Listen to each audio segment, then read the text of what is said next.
Assalamualaikum warahmatullahi wabarakatuh. Halo guys, kami dari UPT SMA Negeri 9 Wajo kelas 11 IPA 3. Di sini kami akan menjelaskan tentang jaringan tumbuhan. Untuk lebih jelasnya, simak video berikut ini. Kita semua tahu bahwa tumbuhan merupakan makhluk hidup yang sama seperti kita, memerlukan oksigen dan makanan, dan memiliki pertumbuhan yang tak terbatas. Tumbuhan dibedakan menjadi 3 organ utama, yaitu akar, batang, dan daun. Organ-organ ini memiliki jaringan dan fungsinya masing-masing. Ada 2 tipe jaringan tumbuhan. Yang pertama, jaringan meristem.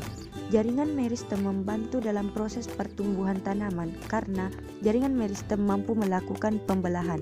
Sel meristem umumnya berbentuk kecil dan tertutup dalam dinding sel tipis dan kubus. Berdasarkan letaknya, jaringan meristem dibedakan menjadi 3 bagian. Yang pertama, meristem apikal, yang kedua, meristem lateral, dan yang ketiga, meristem interkalat. Yang kedua adalah jaringan permanen. Jaringan permanen adalah jaringan yang berasal dari pembelahan sel-sel meristem primer maupun sekunder yang telah berdiferensiasi atau mengalami perubahan bentuk sesuai dengan fungsinya. Berdasarkan bentuk dan fungsinya, jaringan permanen dibedakan menjadi 6 bagian. Nah, teman-teman, yang pertama jaringan epidermis. Jaringan epidermis mempunyai ciri-ciri. Yang pertama, tersusun atas selapis sel, tidak ada ruang antar sel, dan mengalami penebalan atau kutikula.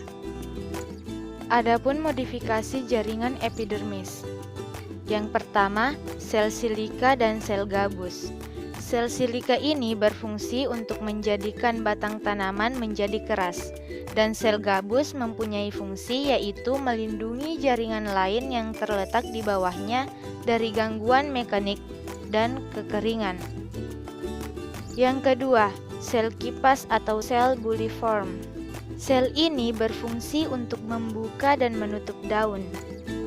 Nah, selanjutnya yang ketiga yaitu litokis. Litokis ini berfungsi untuk melindungi dan mempertahankan bentuk. Selanjutnya yang keempat yaitu stomata.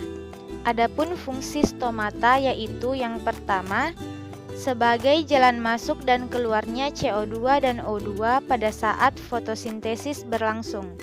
Yang kedua, sebagai jalan transpirasi atau penguapan.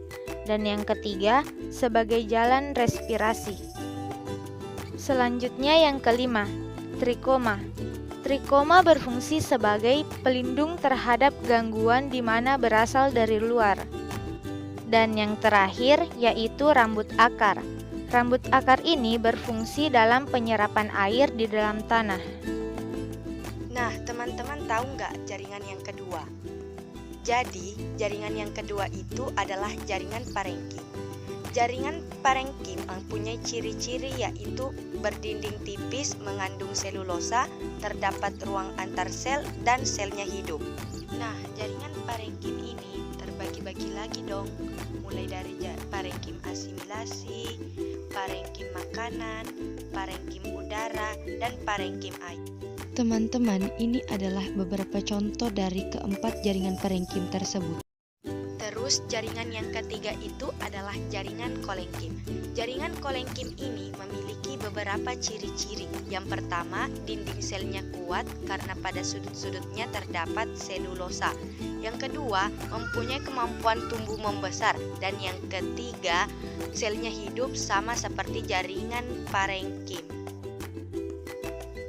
Nah, jaringan yang keempat itu adalah jaringan sklerenkim.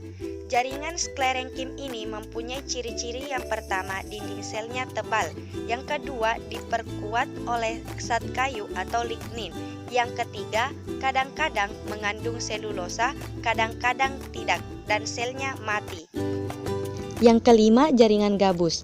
Jaringan gabus ini berfungsi sebagai pelindung untuk menggantikan epidermis yang sudah rusak atau menebal. Fungsi yang kedua yaitu mencegah penguapan, dan yang terakhir melindungi dari kerusakan mekanis dan infeksi patogen. Nah, jaringan gabus ini terbagi lagi menjadi 3 bagian, yaitu Yang pertama, eksodermis.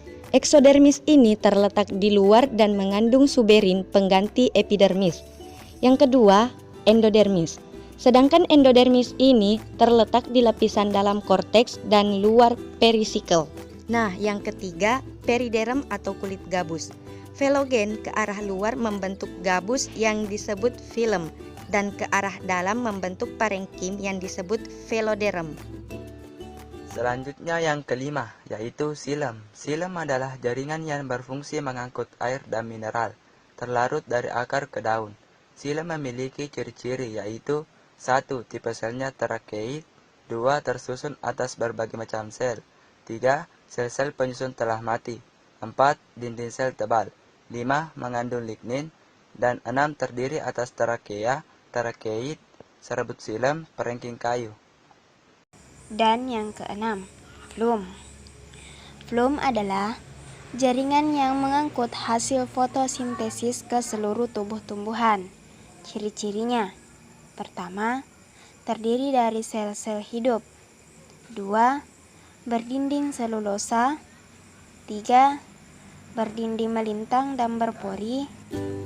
4. Terdiri dari pembuluh tapis, sel pengantar, sel albumen, parenkim flum, dan serat flum.